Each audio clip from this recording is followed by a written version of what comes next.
आप सभी को भीमसेन एकादशी निर्जला एकादशी की बहुत बहुत शुभकामनाएं।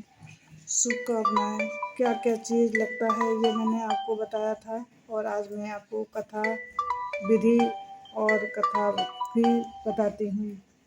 तो भीमसेन एकादशी के में आप में क्या क्या चीज़ लगते हैं, क्या सामान सामग्री लगती है, तो मैंने आपको एक पहले वीडियो में बताया ही था। अब मैं ये देखिए, भगवान विष्णु जी का व्रत है तो इसलिए ये हल्दी है, ये रोली है, ये चंदन है, और ये है पीला फूल। आप पीले फूल से भगवान को स्नान कराएं। पहले भगवान जी को स्नान कराइए पीले फूल से, और फिर आप उनको टीका लगाइए हल्दी का। फिर बाद में आप टीका लगाइए चंदन का, और रोली भी लगाइए। और उसके बाद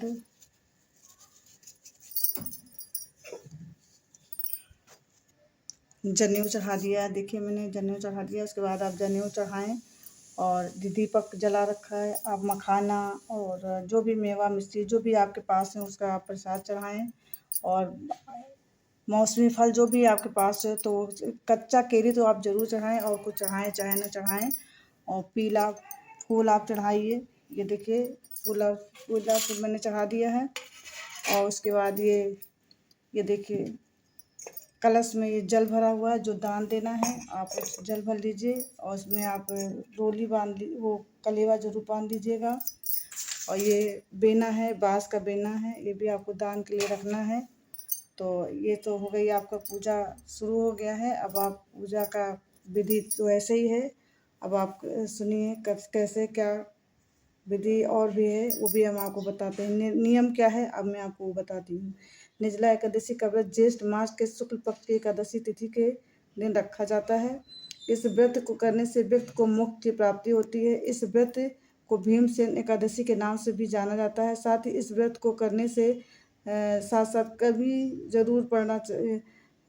बाकी सभी निर्जला एकादशी को बाकी सभी एकादशियों में श्रेष्ठ माना जाता है। कहा जाता है कि इसको करने से व्यक्ति को मोक्ष की प्राप्ति होती है, भगवान विष्णु की विशेष कृपा प्राप्त होती है, विशेष कृपा उनकी प्राप्त हो जाती है। इसलिए इस व्रत को रखना चाहिए। निर्जला एकादशी का ज्येष्ठ मास की शुक्ल पक्ष एकादशी तिथि के दिन रखा जाता है। इस बार इस व्रत बुधवार 31 मई को रखा जाएगा। इस व्रत की करने के साथ साथ निर्जला एकादशी की कथा पढ़ना पूर्ण माना जाता है, इसलिए कथा जरूर पढ़नी चाहिए। जो भी एकादशी का व्रत रखे उसको कथा जरूर पढ़नी चाहिए। तो मैं आपको कथा भी पढ़कर आपको कथा भी बोलकर पढ़कर सुनाती हूँ। उसकी किताब भी आती है, नहीं किताब मिलता तो आप गूगल से निकाल कर कथा पढ़ लें, लेकिन कथा पढ़ें ज़रूर। तो महाभारत काल में पांडु पुत्र भीम ने एक बार व्यास जी से कहा कि भगवान युधिष्ठिर, अर्जुन, नकुल, सहदेव, माता कुंती और द्रौपदी सभी एकादशी दिन उपवास करते, और वहाँ मुझसे भी इस व्रत को करने के लिए कहते हैं। आप तो जानते ही हैं कि मुझे भूख बर्दाश्त नहीं होती है, इसलिए मैं कैसे एकादशी वाले दिन उपवास रख सकता हूँ। मैं दान देकर और भगवान वासुदेव की पूजा अर्चना करके उन्हें खुश कर उनकी कृपा प्राप्त करना चाहता हूँ। इसलिए मैं आप कृपा मुझे बताए कि इस व्रत को कैसे करूँ। क्या बिना अपनी काया को कष्ट दिए मैं यह व्रत कर सकता हूँ? पांडु पुत्र भीम की ये बात सुनकर मुनि वेदव्यास ने कहा कि यदि स्वर्ग लोक जाना चाहते हो और नरक से सुरक्षित भी रहना चाहते हो, तो तुम्हें केवल एक ही एकादशी का व्रत रखना होगा।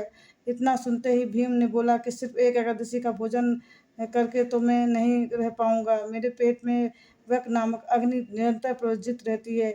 कम भोजन करने पर भी मेरी भूख शांत नहीं होती। इसलिए ऋषिवर आप कृपा करके मुझे ऐसा व्रत बताइए जिसके करने से भी मेरा कल्याण हो जाए। और यह व्यास जी ने कहा कि ज्येष्ठ पक्ष की शुक्ल पक्ष की एकादशी निर्जला व्रत किया करो। स्नान आचमन को छोड़कर पानी का ग्रहण नहीं करना। आहार लेने से व्रत खंडित हो जाता है, इसलिए तुम आहार भी मत खाना। तुम जीवन पर्याप्त इस व्रत का पालन करो, इससे तुम्हारा पूर्व जन्म में किए गए एकादशियों के बाद दिए खाए गए अन्न का कारण मिलने वाला पाप भी नष्ट हो जाएगा।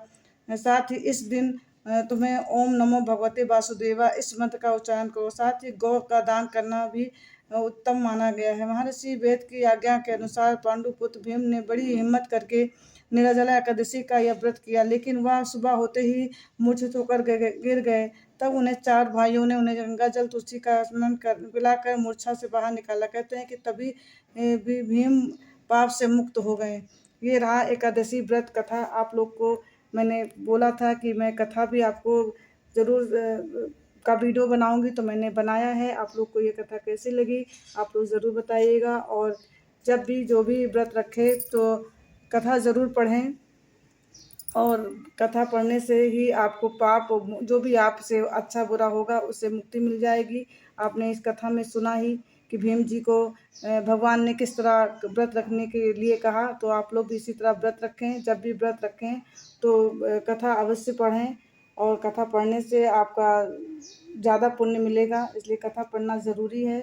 आप लोग को कैसी लगी ये मेरी व्रत कथा और मेरा ये वीडियो कैसा लगा, आप लोग कमेंट बॉक्स में ज़रूर बताइएगा। जितनी मुझे जानकारी थी वो मैंने आप लोगों को शेयर किया, और आप लोग ज़रूर बताना। राधे राधे। भीमसेन एकादशी की आप लोग को बहुत बहुत शुभकामनाएं। निर्जला एकादशी की आपको बहुत बहुत शुभकामनाएं। राधे राधे। अब मैं रखती हूँ, और उसके बाद आप आरती करें। चूँकि विष्णु भगवान का ये व्रत है, तो आप आरती में ओम जय जगदीश हरे का आरती करें। तो पूजा संपन्न हुआ है। आप आरती करके मैं आचमन करा के भगवान को भोग लगाती हूँ, और आगे बस इतना ही था। और मेरे इस वीडियो को लाइक करिए, शेयर करिए, कमेंट करिए, और सब्सक्राइब मेरे चैनल को करिए। बेल आइकन दबाना बिल्कुल मत भूलिएगा। आप जब भी बेल आइकन दबाएंगे तो पहला वीडियो आप तक ही जाएगा, तो इसलिए बेल आइकन आप बिल्कुल ना दबाना, वो सॉरी दबाना ज़रूर, ताकि आप तक ये वीडियो पहले पहुँचे। राधे राधे। भगवान की कृपा आप सब पे बनी रहे।